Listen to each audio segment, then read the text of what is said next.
자, 이번 시간은 여러분들 교재 80페이지 맨 밑에 쪽을 봅니다. 자, 그 밖의 행위제한이라고 돼 있죠. 자, 이건 뭐에 관한 내용이냐면 우리 지금 본 게 용도 지역, 용도 지구, 용도 구역이라는 게 무엇이냐. 사실 이 내용들을 하나하나 다 살펴봤었어요. 그래서 용도 지역의 종류, 용도 지구 종류, 용도 구역의 종류, 각각의 지정권자는 누구고, 지정하는 절차는 어떤 절차에 하고, 지정하면 그 안에서 어떤 행위 제한들이 발생하는지 등등 그 세부적인 내용들을 하나씩 다 살펴봤습니다. 근데 그거 말고 그 밖에 종합적으로 살펴볼 것들, 이걸 다 합쳐서 종합적으로 봐야 되는 것들, 그걸 그 밖의 행위 제한이라고 되어 있습니다. 그 중에 81페이지 맨 위에 보시면 취락지구에서는 취락지구의 지정 목적 범위에서 대통령령으로 다음과 같이 따로 정한다 라고 해놓고, 자연 취락지구 안에서는 어떤 건축물을 건축할까? 거기 열거되어 있는 그런 건축물을 건축할 수 있더라 이 말입니다. 자, 우리가 자연 취락지구라는 건 어디다 지정한다고 그랬죠? 자, 아까 그림에서 이건 무슨 그림이죠? 여기 도시지역, 관리지역, 농림지역, 자연환경 보전지역. 그 다음에 도시지역은 다시 쪼개서 뭐로 나눠지죠? 주거지역, 여기 어서부터 주거지역, 상업지역, 공업지역, 녹지지역 이렇게 나눠지죠. 그 중에 진짜 시골지역이 어디라 그랬죠? 원래는 도시지역은 개발하는 지역이고 관농자 지역은 보전하는 지역이다. 관농자 지역이 시골입니다. 근데 거기까지만 시골일까? 아니요. 녹지지역도 시골이라 그랬죠. 그럼 녹지지역, 관리지역, 농림지역, 자연환경 보전지역, 녹관농자. 이 녹관농자라는 걸 시골이라고 그랬고, 이런 지역에 사람들이 모여 사는 동네를 이루고 있다. 그걸 뭐란다? 취락지구. 사람들이 모여서 일정 가구 이상이 모여 살면 그게 취락지구가 되는 겁니다. 그 중에 이런 녹지지역이나 관리지역이나 농림지역이나 자연환경 보전지역에 있는 취락지구를 뭐라 부른다? 그걸 자연취락지구라 한다 그랬었어요. 아까 자연취락지구라고 하자. 그럼 이 자연취락지구가 예를 들어서 어디에 지정됐을까? 여기 관리지역 중에 계획관리지역이라고 가정을 해보자. 여기가 보전관리지역, 생산관리지역, 계획관리지역 이렇게 표시를 합니다. 왜 그러냐면 자연환경 보전지역으로 지정이 곤란해요. 그거에 준하여 관리할 필요가 있는 지역은 보전관리지역. 농림지역으로 지정이 곤란해요. 그에 준하여 관리할 필요가 있는 지역 바로 농업, 임업, 어업 생산하는 지역, 생산관리지역. 도시적으로의 편입이 예상되는 지역, 그쪽은 계획관리지역 이렇게 했었잖아. 그럼 이 계획관리지역 안에 자연취락지구라는 동네가 지정돼 있더라 말입니다. 그럼 이 자연취락지구 안에는 어떤 건축물을 건축할 것이냐, 이거에 관한 문제죠. 원래는 어디에 지정돼 있으니까? 계획관리지역 안에 지정돼 있으니까 계획관리지역 안에서는 어떤 건축물을 건축하는 게라는 게 정해져 있다 그랬잖아. 그럼 계획관리지역에서 질 수 있는 건축물 지으면 될까? 아니라는 얘기입니다. 설령 여기가 계획관리지역 안에 자연취락지구가 지정됐다 하더라도 이 자연취락지구 안에서는 어떤 건축물을 짓는다? 거기 따로 열거되어 있는 81페이지 박스 속에 들어있는 그 열거되어 있는 건축물을 짓는 것이지, 요 계획관리지역 안에 있는 용도지역에서 건축할 수 있는 건축물을 짓는 게 아니라는 얘기입니다. 그것이 첫 번째 나온 얘기죠. 그 다음에 자연환경 보전지역 같은데 여기 뭐가 지정됐단다? 여기 그린벨트, 바로 개발 제한구역이라는 게 이렇게 지정됐다고 가정하죠. 그럼 개발 제한구역 안에도 뭐가 있다 그랬습니까? 동네가 있다 그랬습니다. 그럼 개발 제한구역에는 이 동네는 뭐로 정한다? 그건 집단 취락지구로 지정되고, 이 집단 취락지구 안에서 가는 어떤 건축물을 건축해야 되는지 그건 어디를 찾아봐라? 개발 제한구역과 관련된 법률, 개발 제한 구역의 지정 및 관리에 관한 특별조치법, 줄여서 개특법령, 거기에서 규정되어 있는 건축물을 이 집단 취락지구에서 지으면 된다 이 뜻입니다.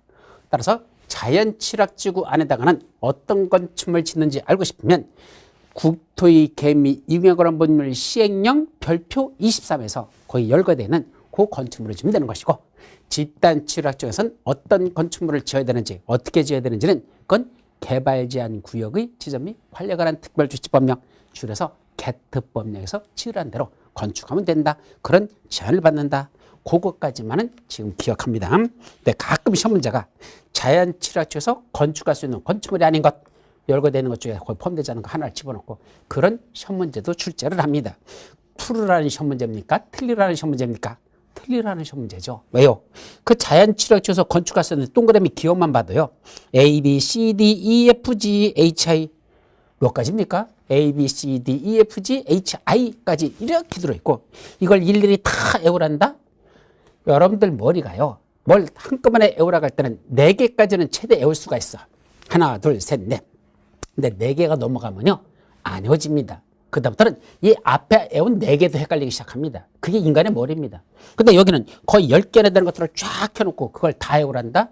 누가 애웁니까? 이것만 시험 문제 나는 거 아니고 또 많은데. 그래서 이런 건 시험 문제 내는 의도는 그냥 틀리라고 내는 문제와 똑같은 거니까 이런 건 그냥 미련 없이 찍고 넘어가는 게 원래는 맞는다. 그렇게 이해하시고 그냥 한번 읽어보는 정도로 하십시오.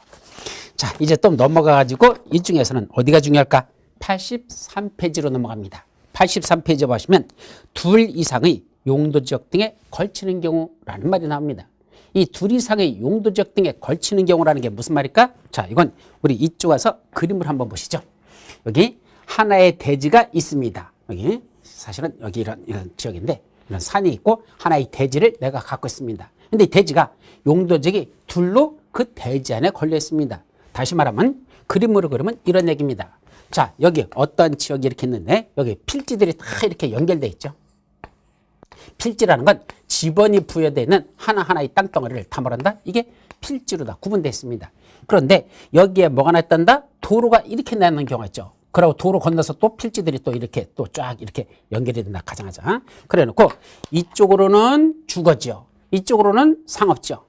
더 정확하게 말하면 이쪽으로서는 제3종 일반 주거지역, 이쪽으로서는 일반 상업지역 이렇게 돼 있다면 이 도로를 경계선으로 해서 용도지역에 딱 분리돼 버리면 그럼 이쪽에 있는 땅은 전부 다 3종 일반 주거지역이고 이쪽에 있는 건 전부 다 일반 상업지역에 있는 땅들이죠. 근데 그게 아니고 용도지역이 이렇게 갈로지르는 경우가 있어요. 그러면 이쪽으로서는 2종 일반 주거지역, 이쪽은 3종 일반 주거지역. 그러면 요 걸쳐서 지나가는 요 토지는 이 대지는 이쪽 반은 2종 일반 주거지역이 되고 나머지 이쪽 부분은 3종 일반 주거지역이 되거든요. 이와 같이 하나의 대지가 이렇게 하나의 대지가 어디에 걸쳐 있다? A, P라는 둘 이상의 용도지역 등에 걸쳐 있는 경우가 있더라. 이게 바로 걸쳐 있다라고 표현합니다. 그러면 이 안에다가 건축물을 지을 때는 이 대지 안에다 건축물을 지을 때는 어떻게 건축할 것이냐라는 문제가 발생합니다. 그걸 법적으로 해결해 오는 거죠. 자, 예를 들면 여기 봤더니 하나의 대지가 이쪽 좌측 부분은 준주거지역으로 돼 있고 우측 부분은 농림지역하고 돼 있답니다. 자, 그럼 하나의 대지가 둘 이상의 용도지역에 걸쳐 있는데 그중에 가장 작은 부분이 준주거지역에 걸쳐 있는 토지는 면적이 800제곱미터고 농림지역에 걸쳐 있는 건 면적이 200제곱미터랍니다. 그럼 전체 면적은 하나의 대지가 1000제곱미터인데 그중에 800제곱미터는 준주거지역, 200제곱미터는 농림지역 이렇게 걸쳐 있다는 얘기죠. 그중에 걸쳐 있는 부분 중에 가장 작은 부분이 200제곱미터죠. 가장 작은 부분이 요게 원칙적으로 규모가 얼마다? 330제곱미터 이하 되더라. 걸쳐 있는 부분 중에서 가장 작은 부분이 여기가 면적이 얼마다? 330제곱미터 이하 되더라. 자, 200제곱미터는 330제곱미터 이하에 포함되죠? 그러면 어떤 효과가 발생할까? 자, 여기다가 건축물을 지을 때 건폐율과 용적률은 각각 몇 %씩 적용할 것이냐 이 말이죠. 그럼 원래 대원칙이 뭐다냐? 자, 이같이 하나의 대지가 이거보세요. 하나의 대지가 둘 이상의 용도지역에 걸쳐 있으면 대원칙이야. 이 법에서는 이거 써놓지 않았어도 당연한 겁니다. 이 지역은 A 지역에서 건축할 수 있는 건축물, 그때 A 지역의 건폐율, A 지역의 용적률 이렇게 적용하는 게 원칙입니다. 그럼 이쪽 부분은 오른쪽 부분은 B 지역에 건축할 수 있는 건축물, 그때 B 지역의 건폐율, B 지역의 용적률 원래는 각각 적용하는 게 원칙이라는 얘기죠. A 지역에서는 A 지역의 건축자를 적용하고 B 지역은 B 지역의 건축자를 적용한다. 각각 그거에 맞도록 지라는 얘기입니다. 그런데 면적이 그중에 작은 부분이 얼마 밖에 안 된다? 330제곱미터 이하 되는 부분이 있더라. 이렇게 200제곱미터 되는 이하 되는 부분이 있더라. 그러면 그때는 각각 적용이 아니라는 것. 그게 여기서 서술하고 있는 겁니다. 그럼 각각이 아니고 어떻게 되겠죠? 그때는 건폐율과 용적률은 무엇을 적용한다? 가중평균한 값을 적용한대요. 그 대지 전체에다가 각각이 아니고 그 전체 1000제곱미터 되는 대지 전체에다가 건폐율과 용적률은 가중평균한 값을 적용한다. 자, 그럼 우리 용적률만 예를 들어보죠. 준주거적의 용적률은 시행령상 최대 얼마까지였었죠? 아까 상준, 공주, 녹환농자 있었죠? 그때 상준, 준주거적은 용적률 500%입니다. 그리고 농림지역은 용적률 녹관농자, 녹관농자, 관농자는 80%. 그래서 준주거적은 용적률이 500%까지 지을 수 있고 농림지역에서는 용적률 80%까지 지을 수 있다. 자, 이렇게 되어 있는 지역이라고 가정하죠. 자, 그러면 그때 가중평균한 값이라는 게 무슨 말일까? 먼저 원칙은 뭐라 그랬죠? 각각 적용하라 그랬어. 따라서 이쪽 준주거지역에다 건축물을 짓는다면, 준주거지역에다만 짓는다면 그때는 용적률 500%, 농림지역에만 짓는다면 용적률 원래는 80% 이렇게 줘야 돼요. 그런데 그중에 가장 작은 부분의 면적이 332회밖에 안 되는 이런 상황일 때는 원래는 각각인데도 이렇게 예외적으로 면적이 332회 되는 부분이, 가장 작은 부분이 면적이 332회라면 각각이 아니고 무슨 값을 적용한다? 건폐율과 용적률은 가중평균한 값을 적용하라는 얘기입니다. 그때 가중평균은 그럼 어떻게 계산하는 게 가중평균이냐 이거죠. 먼저 산술평균이라는 걸 먼저 해봅니다. 산술평균이 뭐죠? 산술평균. 각각의 숫자가 있으면 그걸 다 더합니다. 그래놓고 그 개수로 다 나누면 됩니다. 그럼 산술평균 해볼까요? 준주거적 용적률 50%, 아니 500%, 농림지역 용적률 80%. 산술평균하면 더합니다. 500과 80을 더하면 580. 둘이니까 나누기 2 해버리면 돼.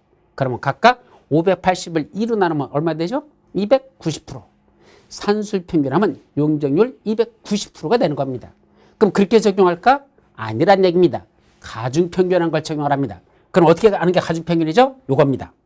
전체 대지 면적분의 요 방법이야. 전체 대지 면적 얼마죠? 800하고 200하고 더해서 1000제곱미터. 전체 대지 면적 분해, 그거 분해. 자, 먼저 A 지역의 대지 면적. 대지 면적 얼마죠? 800제곱미터. 그거에 곱하기 그 용적률. A 지역의 대지 면적 800제곱미터. 거기다 그 용적률 500%를 곱하라는 얘기입니다. 500. 그 다음에 괄호 닫고 더하기 다시 B 지역. 즉 농림지역의 대지 면적 얼마? 200제곱미터. 그때 용적률 곱하기 얼마? 80%. 곱하기 80. 그래서 계산하면 1000분의 800 곱하기 500 더하기 200 곱하기 80. 이걸 계산해보면 용적률이 416%가 나옵니다. 아까 산술평균하면 290%라고 했는데 가중평균하면 416%로서 산술평균보다 월등하게 올라갔습니다. 왜 올라가죠? 이 가중평균 한다는 얘기는 면적이 넓은 쪽에다 더 가중치를 준다는 얘기입니다. 따라서 똑같은 게 아니고 이쪽은 800제곱미터, 이쪽은 200제곱미터니까 무려 준주거지역에 있는 면적이 농림지역보다 4배가 더 높습니다. 그럼 4배만큼 면적이 넓은 것만큼 그 평균 냈을 때도 가중치를 더 거기다 주라는 얘기입니다. 그래서 산술평균하면 단순하게 계산하면 290밖에 안 되지만 가중평균하면 이 준주거지역의 용적률이 500%이기 때문에 그쪽이 더 높기 때문에 그쪽으로 가중치를 더 줘서 무려 416% 용적률이 나오는 것. 이걸 가중평균한 용적률이라 이렇게 됩니다.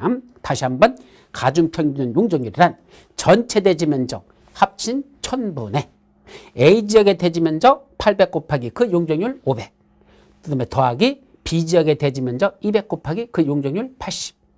그래서 계산하면 이게 416%가 나온다. 이렇게 정리하시면 됩니다. 자, 그런데 예외가 있습니다. 뭐가 있죠? 자, 그것까지 하고 그 다음에 건축제한까지도 하죠. 건축제한은 그러면 그때도 원래는 뭐죠? 각각을 적용하는 게 대원칙인데 이와 같이 330제곱미터 이하되는 부분이 있을 때는 그때는 뭐 한단다? 면적이 가장 넓은 지역에 관한 건축제한을 적용합니다. 그럼 준주거지역에서 건축할 수 있는 건축물하고 농림지역에서 건축할 수 있는 건축물 중에서 어떤 걸 짓는다? 각각 짓는 게 아니고 전체 대지에 대해서 준주거지역에서 건축할 수 있는 건축물, 그게 바로 면적이 가장 넓은 지역이 이 둘 중에는 준주거지역이니까 준주거지역에서 건축할 수 있는 건축물을 요 800제곱미터 내에서만 짓는 게 아니고 요 200제곱미터에도 형식적으로는 농림지역에 들어있지만 농림지역에 건물을 짓는 게 아니라 준주거지역엔 건축물을 건축하도록 돼 있단다. 그렇게 이해하시는 게 첫 번째. 자, 그런데 이때 면적이 330이 아니라 기준이 660제곱미터 이하를 적용하는 그런 예외가 있습니다. 자, 660은 뭐죠? 바로 도로변을 따라, 이게 도로야 지금, 이 도로가 쭉 나 있고 이렇게 십자도로가 이렇게 나는데 도로를 따라 뭐 졌다? 상업지역에 걸쳐 있는 경우가 있답니다. 자, 이게 또 무슨 말일까? 일로 와보시죠. 자, 지금 이런 식으로 도로가 나 있는데 상업지역이 어디에 걸쳐 있다는 얘기야? 도로변을 따라서 상업지역이 이렇게 해서 여기가 다 상업지역이래요. 그래서 이렇게 해서 여기가 무슨 지역? 예를 들면 일반 상업지역. 왜 그렇죠? 우리 도로변을 따라서 상가들이 쫙 열거돼 쭉 펼쳐지는 데가 있잖아. 그럼 도로를 따라서는 이쪽은 상업지역이고 이쪽은 준주거지역, 이쪽은 뭐 이중 일반 주거지역. 그래서 이 도로변 뒤쪽으로는 주거지역으로 돼 있고 도로변을 따라서는 상업지역이 쫙 펼쳐지는 거. 이게 도로변을 따라 이렇게 상업지역이 이렇게 지정되는 경우가 있다는 얘기입니다. 실제로 이런 경우가 많죠. 자, 그때는 기준 면적이 그때는 330 이하 되는 부분이 가장 작은 부분이 330 이하가 아니고 가장 작은 부분이 660제곱미터 이하인 경우. 자, 예를 들어보죠. 여기 봤더니 지금 도로변을 따라서 이렇게 상업지역이 쫙 지정되어 있습니다. 일반 상업지역. 그리고 이쪽 위쪽으로는 중공업지역으로 돼 있대. 근데 이 하나의 대지를 봤더니 이 대지는 지금 어떤 식이죠? 요 밑에 쪽은 상업지역의 도로변을 따라 지정된 상업지역에 걸쳐 있고 위쪽은 중공업지역에 걸쳐 있어. 요 하나의 대지는 둘의 용도지역에 걸쳐 있습니다.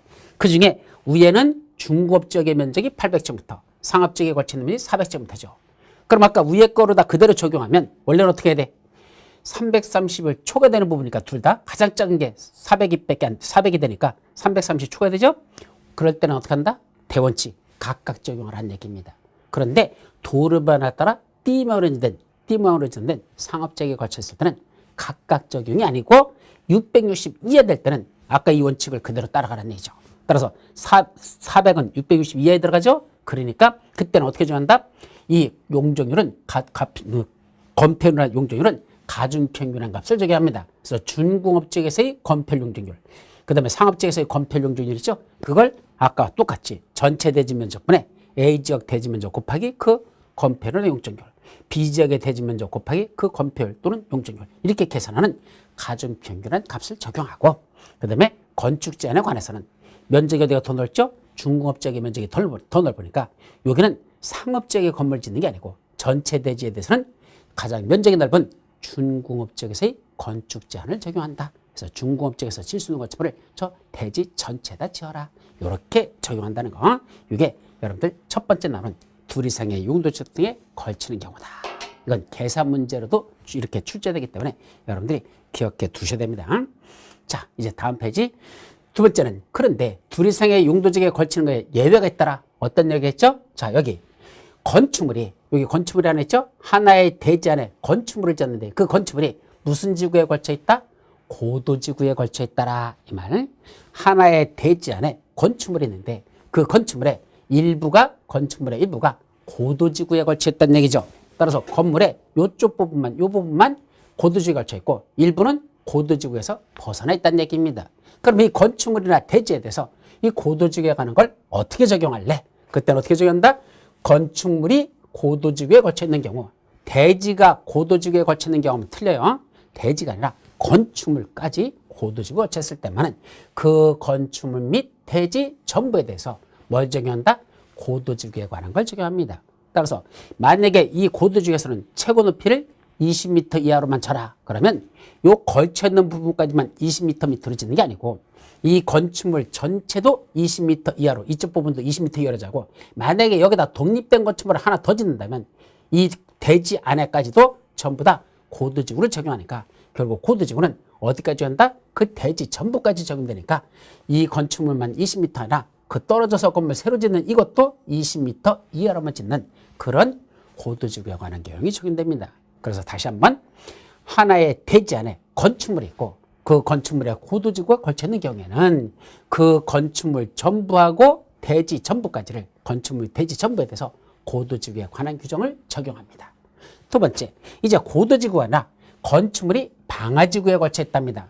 방화지구는 이런 건축물을 질 때 이런 부분은 방화지구에 걸쳐 있는 부분에다 건물 질 때는 불연재료 또는 내화구조 같은 거로 지어야 되거든요. 그걸 여기까지만 불연재료나 내화구조로 지으면 될까? 아니란 얘기입니다. 그때는 어디까지 듣는다? 그 건축물 전부까지. 그래서 그 건축물 전부까지 방화지구에 관한 걸 적용합니다. 따라서 이쪽 방화지구 걸쳐 있는 부분만 저렇게 작게 짓는 게 아니고, 그렇게 방화지구에 관한 걸 적용하는 게 아니고, 요 건축물 전체까지는 아까 말한 불연재료 또는 내부 구조로 건축물을 지어야 된다 이 말이죠. 자, 그 다음에 대지가 어디에 걸쳐 있다? 녹지 지역에 걸쳐 있답니다. 그럼 대지가 녹지 지역에 걸쳐 있다는 게 무슨 말이죠? 여기 하나의 대지가 이렇게 이 대지가 있는데 그 중에 800제곱미터는 녹지 지역에 걸쳐 있고 300제곱미터는 준주거 지역에 걸쳐 있다 이 말같이 하나의 대지의 일부가 녹지 지역에 걸쳐 있다는 얘기입니다. 자, 그러면 이때는 대원칙이 뭐다? 녹지 지역은 녹지 지역대로, 준주거 지역은 준주거 지역대로 각각 적용해서 요 녹지 지역 안에다 건축물을 질 때는 녹지 지역에서 건축할 수 있는 건축물, 그때 건폐율 용적률 이렇게 적용하고 요 준주거 지역 안에 있는 데다가 여기죠? 준주거 지역에 있는 여기다가 건축물을 건축한다면 그때는 준주거 지역에서 건축할 수 있는 건축물을 지어야 되고 그때 건폐율, 그때 용적률. 그래서 이건 녹지 지역과 준주거 지역을 각각 적용하는 게 원칙입니다. 다만 이 중에 녹지 지역에 걸쳐 있는 부분이 면적이 얼마가 된다? 330m 이하라면 아까 말했듯이 요거 똑같은 원작 원칙 전 페이지는 녹지 지역에 걸쳐 있는 게 지금 800제곱미터 아니라 이게 200제곱미터밖에 안 된다는 얘기입니다. 그럼 전체 대지 면적 중에서 녹지 지역에 걸쳐 있는 게 가장 규모가 작고 그 규모가 녹지 지역에 걸쳐 있는 게 가장 규모가 작고 그다음에 그 면적도 330 이하밖에 안 된다면 이게 800이 아니라 200밖에 안 된다. 그러면 300하고 200하면 이쪽이 규모가 작죠? 녹지 지역이 작죠? 동시에 330 이하죠? 그때는 뭘 적용한다? 아까 원칙으로 가라는 얘기입니다. 원칙이 뭐였었죠? 건폐율과 용적률은 가중평균합을 적용하고 각각 적용이 아니야. 가중평균합을 적용하고 그 중에 면적이 가장 넓은 지역, 이때는 준주거 지역이 가장 넓죠? 그거에 관한 건축 제한을 대지 전체도 적용한다는 원칙으로 올라가서 적용하라 이 뜻입니다. 자, 또 하나 이쪽으로 넣어서 자, 녹지 지역 안에 건축물이 있는데 거기에 뭐 걸쳐 있다? 고도지구가 걸쳐 있대요. 용도 지역은 이쪽 지역은 녹지 지역이야. 근데 그 안에다가 고도지구라는 용도지구가 정됐는데 건축물에 걸쳐서 지나가더라 고도지구가 그렇답니다. 그럼 이때 이 고도지구에 관한 규정을 어디까지 적용할 것이냐? 고도지구는 그때는 어디까지? 아까 원칙으로 돌아갑니다. 여기 또 여기. 즉 건축물 및 대지 전부까지. 이 대지가 전부예요. 그죠? 그럼 고도지구는 요까지만 고도지구 아니고 그 건축 및 대지 전부까지니까 여기까지 전체가 여기까지 전체를 고도지구에 관한 규정을 적용한다 말이죠. 또 녹지 지역 안에 건축물이 있고 거기에 방화지구가 걸쳐 지나간다면 이 방화지구에 관한 걸 어디까지 적용할까? 그때는 그 건축물 전부까지 다시 말하면 여기 방화지구 밖에 있는 요 건축물 부분까지도 그때는 방화지구에 관한 걸 적용합니다. 그때 대지 전부 다 적용한다면 틀려요. 고도지구는 건축물 및 대지 전부까지 적용하지만 방화지구에 관한 건 건축물까지만 방화지구에 관한 걸 적용한다는 것 아셨죠? 여기까지도 여러분들이 기억해 두셔야 될 요 그림을 잘 들여다보면서 여러분들이 이해하도록 합니다. 자, 거기까지 하고 그 다음에는 여러분들 이제 넘어갑니다.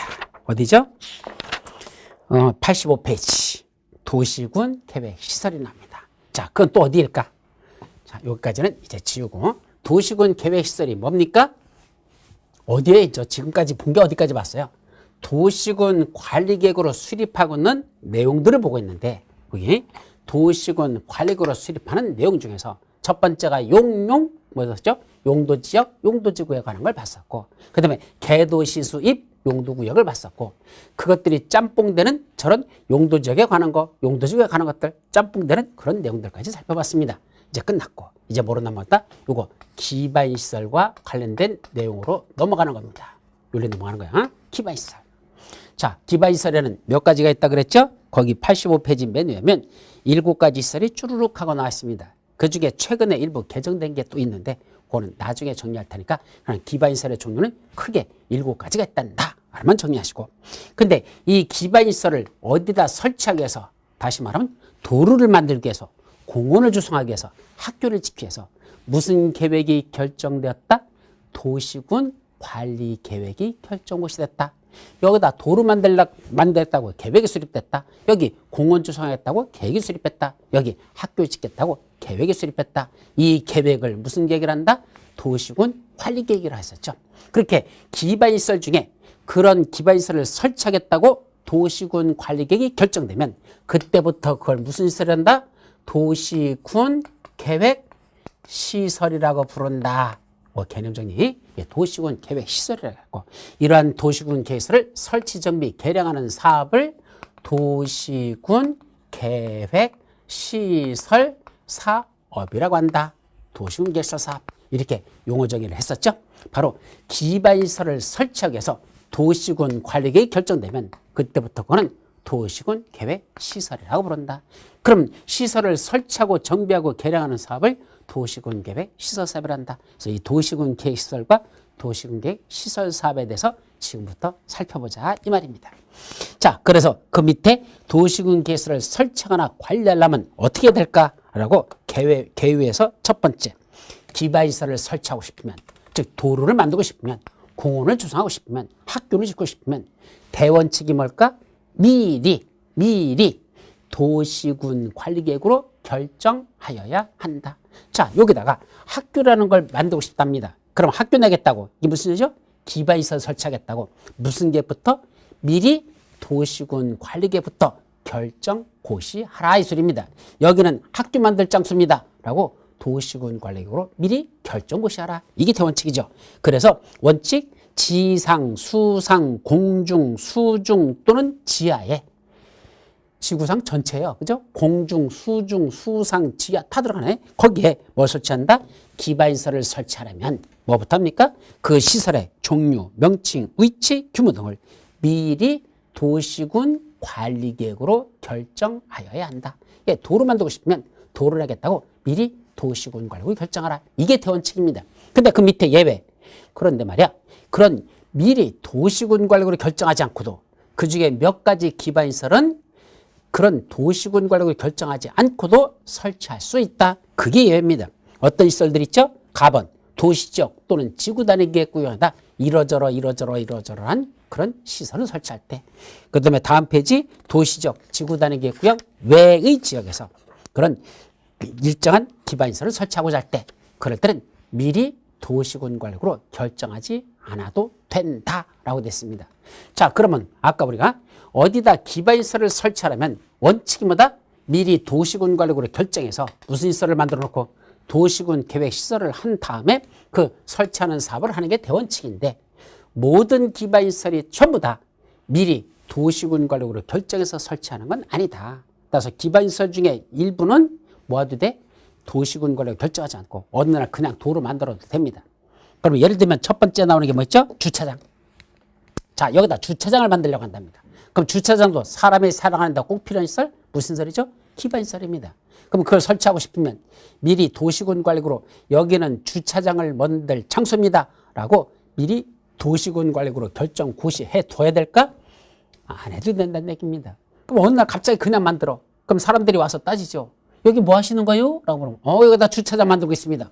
가만 있어봐. 주차장도 기반시설이잖아요. 예, 맞습니다. 그거 설치하려면 미리 도시군 관리계획으로 결정해야 되잖아요. 라고 따지면 그때는 뭐 한다? 그 원칙만 알고 계십니까? 예외도 있잖아요. 예외. 미리 도시군 관리계획 결정하지 않고 그냥 설치해도 되는 기반시설이라서 요 주차장은 그냥 만들고 있습니다. 그렇게 얘기하면 그게 정답이라는 얘기입니다. 아셨죠? 그래서 모든 기반시설이 다 미리 도시군 관리계획을 결정해서 설치하는 건 아니다. 이렇게 정리합니다. 그러면 요 속에 있는 것들 외워야 될까? 예, 그것도 일부 조금 개정됐는데 지금은 외울 거 아니다. 못 외워요. 이거 한두 개입니까? 근데 시험 문제는 여러 번 났었어. 이것도 여러 번 났었습니다. 미리 도시군 관리계획으로 결정하지 않고도 설치할 수 있는 기반시설이 아닌 것. 여기 아닌 걸 고르랍니다. 그런 싸가지 없는 문제들도 있습니다. 여기 외울 게 한두 개입니까? 여기 거의 한 20가지 될 거요. 그걸 다 일일이 하나씩 다 외우기가 쉽지 않죠. 하여튼 시험 문제는 가끔 출제됩니다. 자, 다음 페이지. 그럼 도시군 계획 시설을 이제 뭐죠? 관리를 해야 되는데 그때 관리는 어떻게 할까? 라고 해서 거기 관리 방법 나오는데 그건 시험 문제에서 출제된 적이 별로 없으니까 일단은 넘어갑니다. 자, 그리고 87페이지 보면 기반시설 중에서 특수한 기반시설 우리 세 가지 배웠었죠. 첫째가 뭐죠? 공동구, 두 번째 광역시설, 세 번째 공공시설이라는 기반시설 중에 특수한 기반시설 종류가 세 가지가 있었죠. 그 중에 공동구가 뭐였었죠? 공동구, 지하에다가 전기시설, 가스시설, 통시시설, 지역난방시설, 하수 같은 시설을 공동으로 매설한 공간, 땅속에다 만드는 공간, 그걸 뭐란다? 공동구라고 했었죠. 바로 이런 공동구는 어떻게 설치하고 설치된 공동구는 어떻게 관리할 것이냐. 공동구 설치 관련된 내용들이 거의 쭈루룩 하고 나와 있어요. 자, 그런데 이것도 가끔 시험 문제 출제됩니다. 그래서 그건 지금은 외우지 않고 나중에 심화 과정에서 조금 살펴보도록 하죠. 또 89페이지 보면 광역시설을 설치하고 관리하는 방법에 관해서 또 거기도 쭉 나오는데 그것도 지금 당장 외울 건 아니니까 그건 일단은 넘어갑니다. 그래서 몇 페이지? 90페이지로 넘어가죠. 그럼 90페이지에 보니까 도시군 계획 시설 사업의 시행이란 말이 나옵니다. 자, 그러면 이제 무슨 사업? 이거 도시군 계획 시설 사업의 시행에 관한 걸 살펴보자. 그죠? 그럼 시행하려면 사업 시행 절차가 있어야 되겠죠? 그래서 사업을 시행하는 절차. 그럼 지금부터 뭘 만들어 볼까? 우리 도로를 만들어 보고 공원도 조성해 보고 학교도 지어 보자. 그게 뭐죠? 기반시설 중에 도시군 관리로 결정된 걸 설치하고 정비하고 개량하는 사업.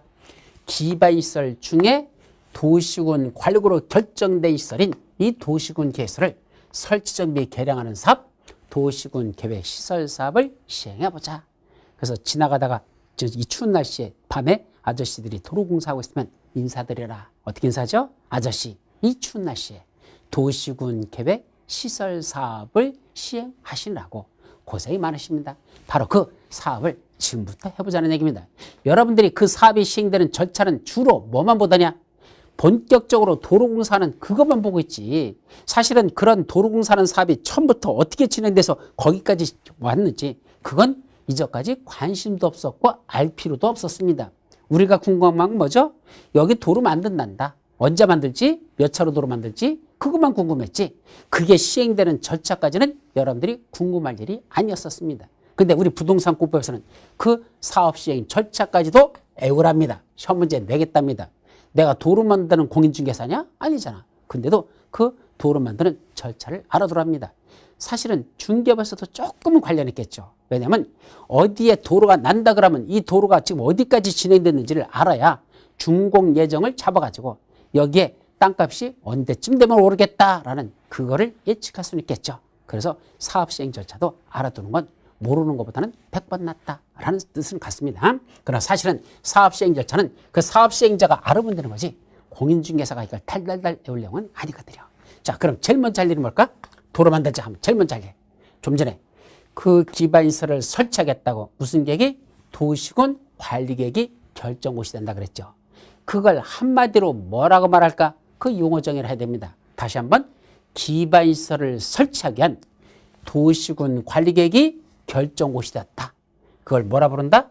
여기까지는 똑같아. 도시군 계획시설에다가 도시군 관리계획이 뭐 됐다 그랬죠? 결정고시 되었다 그랬었죠? 그럼 이걸 여기다 붙여버리면 돼. 도시군 계획시설 결정고시라는 말을 씁니다. 바로 도시군 계획시설 결정고시란 한마디로 말하면 무슨 뜻이다? 기반시설을 설치하기 위한 도시군 관리계획이 결정고시되었다. 여기다 도로 내겠다고 도시군 관리계획이 결정고시되면 이걸 한마디로 뭐라 부른다? 도시군 계획시설 결정고시란다. 제일 먼저 할 일이 도시군 계획 시설을 설치하겠다고 도시군 관리계획이 결정고시되는 것. 이게 제일 먼저 일이에요. 그래서 여러분들 가끔 가다가 우리 집 앞에 이번 도로 내겠다고 계획이 수립됐다네. 이걸 한마디로 말하면 이 뜻이에요. 우리 집 앞에 도로 내겠다고 계획이 수립됐다. 그걸 한마디로 도시군 계획시설 결정고시라고 표현하는 거죠. 그럼 도로 내겠다고 계획이 결정고시 됐으면 이제 뭐 해야 돼? 도로 만들어야 될 거 아니야. 그럼 두 번째 단계가 뭘까요? 그 도로 내는 거 급하게 빨리빨리 만들어야 되는지 아니면 천천히 만들어도 되는지 또 계획을 수립합니다. 자, 도로 내겠다고 지금 계획이 나왔는데요. 그게 서울특별시 도로 내겠다는 게 구로고 여기만 도로 내겠다는 계획이 있습니까? 아니겠죠. 강남구에도 도로 내는 게 있을 거고 종로구에도 내는 데 있고 영등포구에도 있을 것이고 여러 군데 도로 내겠다는 계획이 있을 겁니다. 그죠? 자, 그러면 그 도로 내겠다는 도시군 관리계획이 결정고시 됐다고 해서 바로 만드는 게 아닙니다. 사업의 우선순위라는 걸 거기다가 매겨야 됩니다. 그래서 이 도로는 급하게 만들어야 되는지 좀 천천히 나중에 해도 되는지 이 도로도 급한 건지 천천히 해도 될 건지 그 예산의 범위 내에서 예산이라는 건 한정돼 있으니까 뭘 먼저 하는 게 좋은지를 순서를 가리는 계획을 수립하는데 그 사업의 우선순위를 가리는 계획을 뭐란다? 단계별 집행계획이라는 걸 요걸 수립한다. 단계별 집행계획 제1단계라는 걸 작성합니다. 그럼 단계별이라고 했으니까 제1단계, 제2단계 이렇게 둘로 나눠지는 단계별 집행계획을 수립합니다. 그럼 이때 1단계, 2단계가 무슨 말일까? 자, 이 도로 급해요. 빨리빨리 만들어야 돼. 지금 이 도로 없으면 교통체증이 심각할 거야. 다른 도로에 우선해서 빨리 만들어야 됐다. 그때는 이걸 뭐라 부른다? 제1단계 집행계획이라고 수립을 합니다. 제1단계 집행계획. 근데 이 도로는 아니야. 지금 당장 급한 거 아니야. 만들긴 만들어야 되는데 다른 거에 비해서 좀 천천히 늦게 만들어도 돼. 그러면 그때는 제2단계 집행계획이라는 데다 포함시킵니다. 그래서 단계별 집행계획은 제1단계 집행계획, 제2단계 집행계획으로 구분되고 그때 1단계 집행계획에 들어가는 것들은 지금부터 그 계획이 수립된 시점으로 기준해서 지금부터 3년 이내에는 사업이 시행될 것, 그거는 전부 다 1단계 집행계획에 집어넣어버리고 아니야 이거는 3년 후에 하겠대. 그 3년 후라는 게 4년이 될지 5년이 될지 6년이 될지 10년이 될지는 모르겠어. 어쨌든 3년 이내에 시행할 건 아니야. 그럼 몇 단계? 제2단계 집행계획에 포함시키는 이렇게 계획을 둘로 구분해서 수립한다라는 게 중요한 겁니다. 그래서 단계별 집행계획은 제1단계 집행계획과 제2단계 집행으로 구분되고 그때 3년 이내에 사업을 시행하는 건 1단계 집행계획, 3년 후에 시행할 건 제2단계 집행계획에 포함시킨다. 그럼 이 단계별 집행계획 원칙적으로 언제까지 수립해야 될까? 거기 수립식에 나와 있죠. 원칙은 언제랍니까? 3개월 이내, 즉 도시군 계획시설 결정고시로부터 3개월 이내에 수립해야 됩니다. 올해부터 개정된 겁니다. 작년까지는 단계별 집행계획은 도시군 계획시설 결정고시로부터 2년 이내에 수립해야 된다라고 했었는데 굳이 이게 뭐 그렇게 2년씩이나 갈 일이냐. 아니 급한 도로인지 천천히 될 건지는 그 계획을 수립할 때부터 이미 알고 있는 거지. 그게 무슨 2년씩이나 갈 일은 뭐 있느냐. 그래서 바뀌었습니다. 원칙은 3개월 이내에 수립해야 되는데 다만 대통령령으로 정하는 법률에 따라 도시군 관리 결정이 의제되는 경우에는 2년 이내 단계별 집행을 수립할 수 있다라고 했는데 복잡해. 그냥 이렇게 보세요. 원칙 단계별 집행계획은 도시군 계획시설 결정고시로부터 3개월 이내에 수립해야 되는데 예외 2년 이내에 수립해야 되는 경우도 있다. 이렇게만 기억하시면 됩니다. 그리고 이제 1, 2단계로 나눈다 그랬죠? 그리고 밑에 수립 내용. 단계별 집행계획은 뭐가 들어간다? 재원 조달 계획. 이거 도로 만들려면 보상비가 줘야 되잖아. 그런 재원은 어떻게 조달할 것이냐. 그런 것들 재원 조달 계획, 포상 계획 등게 포함되고 이때 수립하는 절차하고 나왔는데 절차는 아직 외울 건 아닙니다. 나더라도 지문 중에 하나로만 날 뿐 정답으로 내지는 않으니까 그런 수립 절차까지는 외울 필요가 없습니다. 자, 그래서 처음에는 몇 단계로 수립했을까? 처음에는 보통 제2단계 집행계획으로 많이 수립돼요. 그러다가 이제 3년 내에 들어오면 그때는 뭐로 바뀐다? 제1단계 집행계획에 포함시킬 수가 있습니다. 그래서 처음에는 대부분이 2단계로 수립해 놨다가 시간이 지나면서 드디어 3년 이내는 도려내겠다라는 시점이 도래하면 그때는 2단계로 됐던 걸 1단계로 변경시켜버리죠. 그게 제1단계 집행계획에 포함되는 겁니다. 그럼 1단계에 포함됐으면 그 다음에 할 일이 뭐느냐? 그죠? 그 다음에 할 일이 뭘까요? 세 번째, 누가 사업을 시행하지? 이제 본격적으로 사업을 시행할 사업 시행자를 정하자. 이게 세 번째죠. 그럼 이때 사업 시행자도 한번 상식적으로 생각해보죠. 원칙적으로는 누가 사업을 시행하면 제일 잘할까? 자, 도로 내겠다고 아까 무슨 계획이 결정고시 됐죠? 도시군 관리계획이 결정고시 된다 그랬습니다. 기반시설을 설치하기 위한 도시군 관리계획이 결정고시 됐다. 이게 우리말로는 도로를 내겠다고 계획이 수립됐다는 얘기입니다. 그럼 그 계획이 무슨 계획이다? 도시군 관리계획. 이 도시군 관리계획은 이반 절차와 결정 절차로 구분된다라고 말씀드렸잖아. 그럼 이반 절차가 뭐죠? 초안을 작성하는 거. 자, 그러면 서울특별시 안에다가 도로를 만들어야겠다고 제일 먼저 그걸 인식하는 사람이 누굴까? 그 도시군 관리계획을 입안하는 입안권자입니다. 그 원래 입안권자가 누굽니까?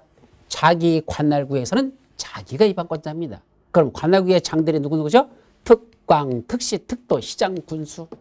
특광, 특시, 특도, 시장, 군수. 이 6명. 이 사람들이 바로 그 도로 내겠다는 도시군 관리를 입안한 자들입니다. 바로 그 입안권자들이 바로 뭐가 된다? 원칙적인 사업 시행자입니다. 자기가 도로 내겠다는 걸 인식하고 자기가 초안을 작성했잖아. 그러면 그 도로 내겠다는 내용을 제일 잘 알고 있는 사람이 바로 그 입안권자라는 얘기입니다. 그래서 입안권자가 원래는 누구다? 특광, 특시, 또 그다음에 이건 이제 지우자. 여기다 시장, 군수 이 자들이 원칙적으로는 사업 시행자가 되는 게 제일 좋겠다. 니들이 초안을 작성했으니까 니들이 내용을 제일 잘하니까 니들이 사업을 시행하라. 당연한 얘기를 했는 얘기입니다. 근데 얘들만 사업을 시행할까? 아닙니다. 누구도 있을까? 예외적으로 우리 입안권자 중에 얘들 말고 또 누구 있었죠? 국장이 직접 입안하는 게 있었고 시장 군수 위에는 도지사가 사업을 시행하는 것도 있습니다. 바로 이 자들이 뭐가 된다? 사업 시행자가 되는 경우도 있습니다. 그중에 국토교통부장이 직접 사업을 시행하는 건 거기 연결돼서 국가계획과 관련되거나 특히 필요하다고 인정할 때는 국장이 직접 사업을 시행하고 요거 도지사는 광역도시계획과 연계되거나 특히 필요하다고 인정할 때는 도지사가 사업 시행자다. 그것도 25, 6회 때쯤에 시험 문제 한번 출제됐던 겁니다. 그래서 사업 시행자에서 원칙적으로는 누가 사업 시행자다? 자기 관역에서는 자기 관역의 장인, 특광, 특시, 특도, 시장, 군수가 원칙적인 사업 시행자더라 라고 되어 있죠. 그러면 둘 이상의 관역에 걸치는 경우 협의 불성립 시 이 말은 아직은 외울 거 아니야. 원칙에 오는 것도 지금 머리가 돌아버립니다. 그래서 원칙적으로 도로공사는 누가 한다? 그 계획을 위반했던 그 도시군 관리 위반했던 관할구의 장들 특광, 특시, 특도, 시장, 군수가 원칙인 사업 시행자인데 그 밑에 국장이 직접 하는 경우가 있고 도지사가 하는 경우가 있더라. 국장이 하는 건 국가계획과 관련되거나 특히 필요하다고 인정하는 경우, 도지사가 하는 경우는 광역도시계획과 관련되거나 특히 필요하다고 인정하는 경우 그렇게 오시죠. 그런데 사업 시행자가 그러면 이 자들만 있을까? 자, 이 자들의 공통점이 뭐죠? 여기까지 나온 사람들. 이 사람 공통점을 한마디로 뭐라 부른다? 행정청이라고 표현합니다. 이런 행정청인 이 자들만 사업을 시행하느냐 이 얘기입니다. 아니에요. 왜? 바빠요. 서울특별시장이 누구야 지금은? 박원순 시장이 머리에 안전 못 쓰고 맨날 하는 게 뭐죠? 저기 도로 만드는 데 가서 거기서 노가다 일만 하고 있으면 시민들이 처음에는 뭐라 할까? 아이고 우리 시장님 참 열심히 일하시네 이러지만 맨날 하는 게 노가다만 하고 앉아있으면 시민들이 뭐라 할까? 아니 시장이 할 일이 없나 맨날 무슨 노가다만 하고 앉아 계셔요. 그거 말고도 할 일이 얼마나 많은데 그거 별로 바람직하게 생각하지 않을 겁니다. 따라서 이때 행정청인자들이 바쁘면 자기들이 직접 사업을 시행하지 않고 이 행정청인 이자들이 지정하는 자가 사업 시행자가 되는 경우가 있습니다. 그때 저자들로부터 사업 시행자로 지정받는 자를 지정 시행자라고 표현한다는 거. 그 자들을 다른 말로 지정 시행자라고 하죠. 그래서 이 사업 시행자인 행정청들 말고 그 자들이 직접 못하면 바쁘니까 그다음 다른 자를 사업 시행자로 지정하는데 이걸 지정 시행자라자 이거죠. 근데 이 지정 시행자가요 공공 시행자가 있고요 민간 시행자가 있다. 요거는 원래 법에는 없는 거야. 분류를 이렇게 합니다. 공공시행자, 민간시행자 이렇게 둘로 나누십시오. 그때 공공시행자의 대표적인 게 누구죠? 바로 여러분들이 잘 아시는 한국토지주택공사 같은 애들. 바로 LH, 한국토지주택공사. 여기는 로봇텔이 아닙니다. 그냥 원래 한국토지주택공사, LH. 그 다음에 지방공사. 서울지방공사 있죠? SH공사. 그렇게 지방공사. 바로 이런 애들.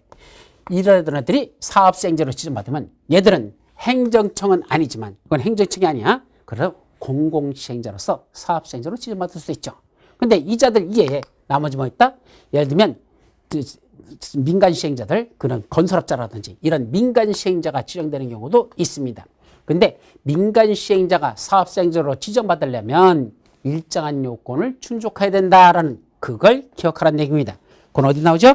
91페이지 맨 밑에 민간 시행자의 지정 요건 해가지고 그때 민간이라는 건 맨 밑에 박스 동에 나오죠? 국가, 지방자치단체, 그 다음에 공공기관, 다음 페이지 지방공사 및 지방공단 등등등 이런 자들은 전부 다 공공시행자 속에 들어가는 행정청을 포함해서 공공시행자에 들어가는 자들이고 이 자들 이외에 나머지 민간시행자들이 사업시행자로 지정받고 싶으면 이 말이야.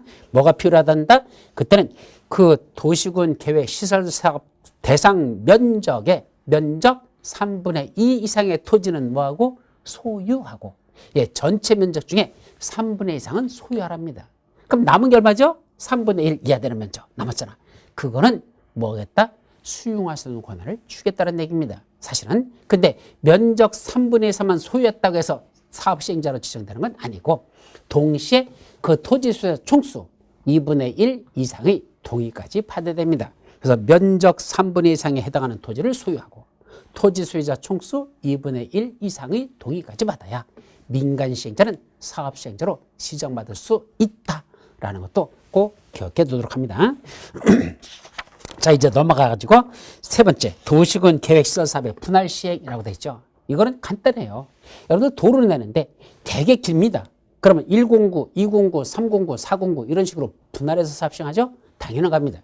그때는 사업을 시행하는데 필요하다면 공구별로 분할해서 사업을 시행할 수 있다. 상식적인 얘기고. 그 밑에 행정심판. 자, 행정쟁송이라는 것에 대해서 우리 기초 강의할 때 설명드렸었죠? 지난주. 거기 뭐라고 했죠? 행정청이 또는 사업시행자가 어떤 처분을 내렸는데 그 처분에 대해서 토지 소유자 등이 뭐한다? 불복하는 거였죠. 상대방이. 예를 들면 보상비를 주는데 토지 공사를 도로를 만들기 위해서 토지를 수용을 합니다. 그럼 수용에 따라 뭘 주죠? 보상비를 줍니다. 근데 다른 사람들은 전부 다 평당 100만 원씩 주는데 똑같은 땅인데도 불구하고 이 사람은 평당 10만 원 주겠답니다. 그럼 10만 원 받을 사람이 가만히 받겠습니까? 짜증나겠습니까? 짜증 수준이 아니죠. 10분의 1밖에 안 주는데 당연히 가서 발끈해가지고 가서 따지겠죠. 아니, 옆에 있는 땅도 내 땅 옆에 있는 거랑 내 땅이랑 똑같은 땅인데 왜 저 사람들은 평당 100만 원씩 계산해주고 저는 10만 원만 계산해 줍니까? 라고 따졌습니다. 그랬더니 이놈의 그 사업시행자가 뭐라고 하더냐? 당신은 못생겼잖아. 그럽니다. 예, 이쁘게 잘생긴 사람은 평당 100만 원 주고 나같이 못생긴 사람은 평당 10만 원 준단다. 아니 무슨 놈의 보상 기준에 그 수용당하는 사람이 이쁘다 안 이쁘다가 기준이 어디 들어있습니까? 지금 그랬다가는 맞아 뒤진다. 그죠? 가진 나라 못생긴 것도 서러 죽겠는데 못생겼다고 그런 차별대우 받으면 그게 내버려 두겠습니까? 예, 그때는 망치 들고서 가서 토끼 들고 지금 쫓아가죠. 자, 그래서 이 사람이 불복을 합니다. 그렇다고 망치나 도끼 들고 가면 안 되겠죠. 뭐라 하죠? 따지러 갑니다. 가서 따졌죠. 처음에 뭐라 했죠? 아니 왜 보상비를 저한테 이렇게 작게 줬습니다. 라고 제기하는 거. 이거를 이의 신청이라 한댔어. 이의신청. 그랬더니 이놈의 새끼가 뭐라고 한다? 사업시행자가 당신은 못생겼으니까 10만 원 주는 게 맞습니다. 그래서 그것도 따졌죠. 거기서. 아니 못생긴 거하고 보상비 주는 거하고 무슨 관계 있습니까? 라고 따졌더니 이놈의 인간이 뭐란다? 내 기준에는 그런 거 있습니다. 참 돌아버린 소리입니다. 아니 자기 기준에는 그렇다는데 이거 더 이상 대화가 안 되잖아. 그때는 포기해야 됩니까? 또 싸우러 가야 됩니까? 싸우러 가야 되죠. 어디 간다? 그 시행자보다 한 단계 위에는 상급기관이나 또는 행정심판위원회 같은 데가 있으면 거기로 따지러 가는 것. 그래서 원래 처분 내린 자한테 이 신청했는데 안 받아주면 그보다 한 단계 위 있는 자한테 올라가는 걸 뭐란다? 그걸 행정심판이라 이렇게 표현합니다. 그럼 거기 행정심판은 어떻게 제기합니까? 즉 도시군 계획 시설 사업의 처분에 대하여 행정심판법에 따라 행정심판을 제기할 수 있다. 자, 행정심판은 행정심판법에서 정한 절차대로 행정심판을 제기할 수 있다는 얘기입니다. 다만 행정청이 아닌 시행자의 처분. 자, 여기서 행정청이 아닌 시행자가 누구입니까? 바로 지정시행자들을 말하는 거죠. 아까 여기 있던 사람들은 전부 다 행정처니까 이 시행자가 아닌 지정시행자들, 즉 공공시행자나 또는 민간시행자, 이 자들이 어떤 처분을 내렸는데 여러분들이 그거에 대해서 불복하죠. 그때는 누구한테 따지러 간단다? 그 시행자를 뭐한 자, 지정한 자에게 행정심판을 제기할 수 있다. 중요한 거죠. 자, 그럼 누굽니까? 여기는 어디죠? 서울특별시. 그럼 서울특별시에서는 누가 사업시행자다? 원칙 서울특별시장입니다. 다만 국가기관과 관련된 때는 국장이 하는 것이고 광역도시가 관련된 때는 그때는 여기는 서울이니까 도의사는 들어가지 않아. 그러면 어쨌든 국장이 원칙적인 사업시행자입니다. 아니야, 서울특별시장이 원칙적인 사업시행자입니다. 근데 서울특별시장 아까 박원순이 욕먹었잖아. 아니 시장님께서 할 일이 없어서 맨날 안전모 쓰고서 도로나 만들러 다닙니까? 뭐라고 하니까 이제는 뭐하자? 아니래. 자기가 다른 자를 사업시행자로 지정하겠대. 그게 바로 여기는 공공시행자라 민간시행자가 행정청이 아닌 시행자가 되는 거죠. 이 자들을 사업시행자로 지정했습니다. 그래서 토지수의자들이 아까 누가 예를 들면 LH가 사업시행자야. 한국토지사공사가 사업시행자인데 보상비 10만 원만 준다고 했으니까 따지러 갔죠. 그랬더니 이 LH에서 뭐라 한단다? 당신은 못생겼으니까 10만 원이 맞답니다. 그럼 또 말이 안 통하니까 따지러 가죠. 누구한테 갈까? 그 LH를 지정한 자가 누굽니까? 바로 서울특별시장이죠. 그들은 서울특별시장을 찾아갑니다. 가서 뭐라 하죠? 서울특별시장님, 당신이 지정한 요 사업시행자 LH 소새끼가요. 저보고 못생겨서 10만 원만 보상비 주는 게 맞다고 하는데 이게 도대체 말이나 되는 소리입니까? 이것 좀 시장님께서 다시 판단해 주십시오. 라고 뭘 제기한다? 행정심판을 제기할 수 있더라. 그래서 시행자들이 내린 처분에 대해서 뭐 하는 자들이 있더라? 불복하는 자들이 있다면 이 불복하는 사람은 누구한테 찾아간단다? 그 시행자를 지정한 지정권자에게 행정심판을 제기할 수 있다라는 거 말귀를 그렇게 새겨듣는 게 중요합니다. 자, 그 다음에 그것도 시험 문제 잘 나요. 자, 그러면 행정처인자가 사업을 시행했을 때는 행정심판법에 따라 행정심판을 제기하면 되는 것이고, 행정처이 아닌 시행자가 한 처분에 대해서 불복하는 자들은 그 시행자를 지정한 저 행정처한테 가가지고 그래서 행정심판을 제기하면 된다. 그렇게 이해하도록 합니다. 자, 이제 넘어가서 세 번째, 네 번째. 그럼 이제 사업시행자가 정해지면 이 시행자가 또 할 일이 무엇일까? 네 번째, 사업시행자가 할 일, 사업을 시행하기 위한 구체적인 계획을 작성합니다. 그때 사업시행자가 작성하는 사업을 시행하기 위한 구체적인 계획을 무슨 계획을 한다? 실시계획이라고 한다. 그거 사업시행자가 작성하는 구체적인 계획을 뭐란다? 실시계획이라고 한단다. 그때 그 실시계획을 작성해서 뭐 받으러 간다? 인가 받으러 갑니다. 그래서 작성, 실시계획은 셋으로 갈라져요. 작성할 것, 작성한 걸 들고 인가 받으러 갈 것, 그 다음에 인가권자가 인가내주고 그 사실을 고시할 것, 실시계획, 작성, 인가, 고시라고 떨어집니다. 그때 인가는 누구한테 받으러 갈까? 사업시행자가 실시계획 작성을 가지고 인가 받으러 가는데 그때 인가는 누구한테 받을까? 거기 국장한테 직접 받으러 가는 경우도 있고요. 거기 또 밑에 시도사나 또는 대도시한테 인가받는 경우가 있습니다. 바로 그 자들이 누구일까? 도시군 관리객 결정권자들입니다. 다시 말하면 여기 아까 원칙적인 사업시행자가 누구랬죠? 특광, 특시도, 시장, 군수들. 바로 이반권자들이 도를 내겠다고 처음에 계획을 입안했던 자들이 내용을 제일 잘하고 있으니까 그 자들이 실시계획을 작성해서 사업시행자니까 들고는 결정권자에다 가져간다. 그때 결정권자가 원칙은 국장, 시도사, 대도시장 그 자들한테 인가를 받아야 된다라는 거 거기까지도 기억합니다. 근데 가끔 시험 문제 날 때 다만 국토교통부령이 정하는 경면상을 변경한단다. 그때 실시계획 변경 인가를 받을 필요가 없다. 그럼 원칙은 인가받는데 경면 변경은 다시 인가받을 필요가 없다. 이것도 가끔 시험 문제 나는 건데 그건 나중에 심화과정에서 정리하십시오. 맨 밑에 심화학습하고 나죠. 조건부 인가 및 이행보증금 예치. 이거는 사실은 심화학습이지만 조금만 짚고 넘어갑니다. 그게 무슨 말이죠? 인가를 내주는데 무슨 인가가 있다? 조건부 인가가 있답니다. 이것도 기억해 두셔야 돼요. 이때 조건이라는 게 뭐죠? 조건? 인가는 내주되 다만 요러한 걸 조건으로 한다 이 뜻입니다. 그때 조건에 붙이는 게 뭐죠? 자, 당신 도로 만드는 사업시행자로서 이렇게 사업을 시행했다고 구체적인 계획을 가져왔는데 그 내용을 봤더니 가만히 있어봐. 여기 도로 만들려고 했더니 뭐가 필요하다?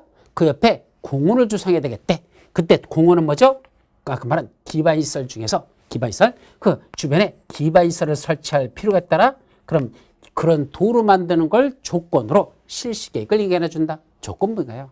또 위해방지시설, 환경오염 방지시설, 경관, 조경 등을 한다는 걸 조건으로 해서 그런 실시계획을 인가해 주겠다. 뭐뭐? 기반시설의 설치나 그에 필요한 용지 확보, 위해방지시설, 환경오염 방지시설, 경관, 조경에 관한 계획을 조건으로 그렇게 한다는 걸 조건으로 해서 인가를 해주겠다. 이걸 뭐라 부른다? 조건부 인가라고 합니다. 왜냐하면 공사하다 보면 집안 침하 같은 게 이렇게 가지고 옆에 있는 건물을 붕괴시켜놔. 지나가던 자동차를 그 땅속으로 또 떨어져 가지고 파묻혀버리고 막 이런 거 되잖아. 그래서 도로 공사하면서도 위험하다면 위해방지시설도 해야 되고 환경오염 방지시설도 해야 되고 경관 조성 같은 것도 해야 되고 조경 같은 것도 해야 된다. 그런 걸 할래? 그러면 실시계획 인가해 줄게. 이런 걸 설치하거나 조치를 한다면 실시계획을 인가해 줄게. 이걸 조건부 인가라고 합니다. 그러면 사업시행자 입장에서는 이런 조건을 이행한다고 대답할까요? 못한다고 할까요? 대답은 여수같이 잘합니다. 뭐라고 할까? 아이고 걱정하지 마십시오. 결정권자님, 실시계획 인가권자님 걱정하지 마십시오. 그렇게 말씀 안 하셔도 돼요. 제가 다 이거 기위, 환경조라는 이 5가지 시설 제가 다 할 겁니다. 다 조치할 겁니다. 대답은 여수같이 해놓고 실시계획 인가받고 나면 그 다음에는 잊어버립니다. 안 합니다. 왜? 이거 다 돈 들어가는 것들이거든. 그렇게 싸가지 없이 할 걸 염려하여 뭘 예치한다? 조건부로 인가를 내주면서 이행 보증금이라는 걸 예치하게 할 수 있습니다. 이때 이행 보증금은 뭐죠?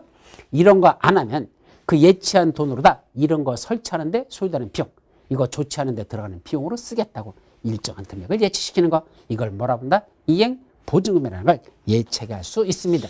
그런데 다음 페이지, 이때 이행 보증금을 예치하지 않아도 되는 2번 예치 면제자들이 있습니다. 누구죠? 당연히 국가, 지방자치단체, 공공기관 또는 지방공사 및 지방공단 등 이런 자들은 뭘 예치할 필요가 없다? 이런 이행보증금을 예치할 필요가 없다.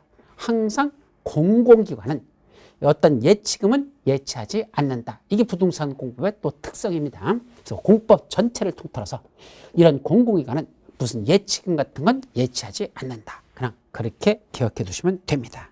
그래놓고 이제 인간해준 국토교통자나 시도사나 대도시장이 인간해주는 사실을 관부나 공부에다가 고시하는 걸, 그걸 실시계획 작성 인가 고시라고 표현합니다. 자, 그럼 실시계획 고시하면 어떤 효과가 있을까? 거기 보면 다음 페이지에 건축법에 따른 건축하거나 건축신고 한 거나 받은 것으로 본다 등등 실시계획이 고시되면 그 사업과 관련돼서 중복되는 것들이 있어요. 다른 법에 그 비슷한 것들, 그것들은 전부 다 받은 것으로 본다라는 그런 효과가 발생합니다. 자, 그 다음에 위반제에 대한 조치라는 게 나오죠. 자, 토지의 원사회분 명령은 뭐죠? 실시계획 인가받은 것과 다르게 공사를 하거나 또는 인가를 받지 않고 부대포로 공사하는 사람들이 있습니다. 그런 자들은 내버려 둘까요? 아닙니다. 그중엔 토지 원상회복을 명할 수 있습니다. 그래서 인가 안 받고 그냥 한다? 인가 받은 것과 다르게 한다? 원래대로 돌리라는 얘기입니다. 그걸 원상회복을 명할 수 있습니다. 만약에 원상회복 명령을 받은 자가 원상회복을 이행하지 않냐면 그때는 뭐 들어간다? 대신 가서 철거해버리고 원래대로 돌려버립니다. 이걸 행정대집행이라고 표현하죠. 그래서 행정대집행이 뭐다? 어떠한 조치를 해야 될 자가 하지 않거나 다르게 했을 때 그에 대해서 시정명령을 내리고 그 원상회복 명령을 내렸는데도 조치를 하지 않으면 가서 강제로 원래 조치대로 바꿔버리는 조치를 하는 거. 이거를 우리는 행정대집행이라고 합니다.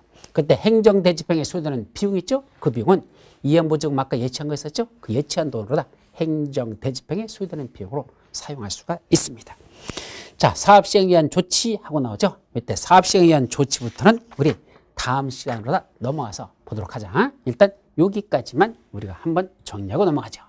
자, 그러면 이번 시간에 여러분들이 봤던 건 어떤 것도 들어봤을까? 그건 좀 한번 정리하고 넘어갑니다. 자, 이번 시간에 여러분들이 봤던 거에 대해서는 어디 갔어? 저기 여기까지 정리하고 둘 이상의 용도지등에 걸치는 게 있었죠? 자, 하나의 대지가 어디에 걸쳐 있단다? 둘 이상의 용도지역 등에 걸쳐 있답니다. 그래서 하나의 땅덩어리가 여기는 준주거죠? 이쪽은 농림지역이란 둘 이상의 용도지역에 걸쳐 있더라. 그때는 원칙이 뭐란다? 그 중에 가장 작은 면적이 330m 이하되는 부분이 있다면 만약에 도로변에 따라 띠명으로 지정된 상업지역에 걸쳐 있을 때는 가장 작은 면적이 660제곱미터 이하라면 그때는 어떻게 적용한다? 그 중에 전체 대지에 대해서 건폐율과 용적률은 가중평균의 값을 적용하고 그때 건축 제한은 어떤 것처럼 건축할까? 그 중에는 면적이 가장 넓은 지역에서 건축할 수 있는 걸 그 전체 대지에다가 적용하자라는 게 첫 번째 썼고, 두 번째, 그때 어떠한 대지 안에 건축물이 있는데 그 건축물에 고도지구라는 게 걸쳐 있으면 그 고도지구에 관한 걸 어디까지 적용한다? 그 건축물 및 대지 전부까지 적용하고 또 대지 안에 건축물이 있는데 그 건축물에 뭐 걸친한다? 방화지구라는 게 걸쳐진다 하면 그 방화지구에 관한 걸 그 건축물 전부에 적용하죠. 또 하나의 대지가 녹지지역과 그 밖의 지역에 걸쳐 있다면 대원칙은 녹지지역은 녹지지역대로 아닌 지역은 아닌 지역대로 각각 적용하는 게 원칙인데 다만 그 녹지지역에 걸쳐 있는 면적이 전체 대지 면적 중에 가장 적은 면적이고 가장 작고 그때 그 면적이 330 이하라면 그때는 대원칙으로 넘어가서 그때 건폐율과 용적률은 가중평균한 값을 적용하지 각각에서 적용하지 않습니다. 그리고 건축지역에 관해서는 면적이 가장 넓은 거에 관한 규정을 적용하죠. 다만 녹지지역 안에 건축물이 있었고 거기에 고도지구가 걸쳐져 들어가면 그 고도지구에 관한 걸 그 건축물이 대지 전부까지 고도지구에 관한 걸 적용하고 또 녹지지역 안에 만약 방화지구가 건축물에 걸쳐 있다면 그 방화지구에 관한 건 그 건축물 전부에 적용한다. 자, 사람이 살아가는데 꼭 필요한 시설 기반시설을 한단다. 근데 그 기반시설 중에서 도시군 관리계획으로 결정된 시설만을 다른 말로 도시군 계획 시설이라고 하고, 그런 도시군 계획 시설을 설치, 정비 또는 개량하는 사업을 도시군 계획 시설 사업이라고 표현한다. 그럼 그런 도시군 계획시설 사업을 시행하는 절차는 제일 먼저 뭐부터 한단다? 도시군 계획시설 결정고시가 있었죠? 그로부터 3개월 이내에 단계별 집행계획을 수립한단다. 그때 단계별 집행계획은 누가 수립할까? 바로 관악의 장들인 특광, 특시, 특도, 시장, 군수들이 원래는 수립하는데, 예외적으로 국장과 도지사가 있다면 그자도 수립하는데, 이 자들이 한마디로 말하면 위반권자들이고, 그 위반권자가 지가 도로 내겠다는 걸 처음에 위반한 자니까 이 도로 내는 게 급한지 아니면 천천히 내는지는 그 처음에 위반한 사람이 제일 잘 아니까 자기들이 수립하란다. 그때 언제까지 수립하죠? 도시군 계획시설 결정고시로부터 3개월 이내에 수립하는 게 원칙이고, 예외적으로 2년 이내에 수립하는 경우도 있었죠. 그때 1단계 집행계획으로 수립하면 3년 이내에 사업을 시행하는 것들, 2단계 집행계획으로 수립하는 건 3년 후에 사업을 시행하는 것이 포함된다. 그때 수립하는 내용에는 재원조달계획이나 보상계획을 포함시켜야 합니다. 자, 이제 사업 시행자로서 이때 원칙적으로 누가 사업을 시행한다? 관악의 장들, 특광, 특시특도, 시장, 군수가 자기가 도로 내겠다고 위반했던 자니까 사업도 지가 하는 게 최선이다. 다만 국가계획과 관련되거나 특히 필요하다고 인정하면 국토교통부장이 직접 사업을 시행할 수 있고, 광역도시계획과 관련되거나 특히 필요하다고 인정하면 도지사가 직접 할 수가 있습니다. 그런데 이 행정적인 자들이 사업이 시행하기 힘들으면 다른 자를 사업시행자로 지정할 수 있다. 그걸 지정시행자라고 하고, 이 지정시행자는 공공시행자와 민간시행자로 나눠지는데, 그때 민간시행자는 토지면적 3분의 1 상을 소유하고 토지소유 총수 2분의 1 상의 동의를 받아야 민간시행자는 사업시행자로 지정받을 수가 있습니다. 자, 이때 실시계획을 작성하는 건 모든 시행자는 다 작성하는데, 그때 인가받으러 가는데 인가권자는 결정권자인 국장, 시도사, 대도시장이 인가권자입니다. 근데 인가해줄 때 무슨 인가가 있다? 조건부 인가라는 게 있습니다. 뭐 하는 거? 바로 도로를 만들면서 옆에 공원 만들래? 기반시설의 설치나 그에 필요한 용지 확보, 거기다 우회방지시설 할래? 환경오염방지시설 설치할래? 경관 조성할래? 조경 같은 걸 할래? 라는 걸 조건으로 이행보증금을 이제 조건부로 인가할 수 있는데, 그 조건을 이행하지 아니할 걸 염려하여 이행보증금을 예치하게 할 수 있다란다. 그래갖고 인가해준 인가권자들이 그 실시계획을 고시하면 실시계획 작성 인가 고시가 끝나갑니다. 그리고 이제 사업 시행에 필요한 조치로서 수용 등이 나오는데, 이거는 다음 시간에 살펴보도록 하죠. 쉬었다 갑니다.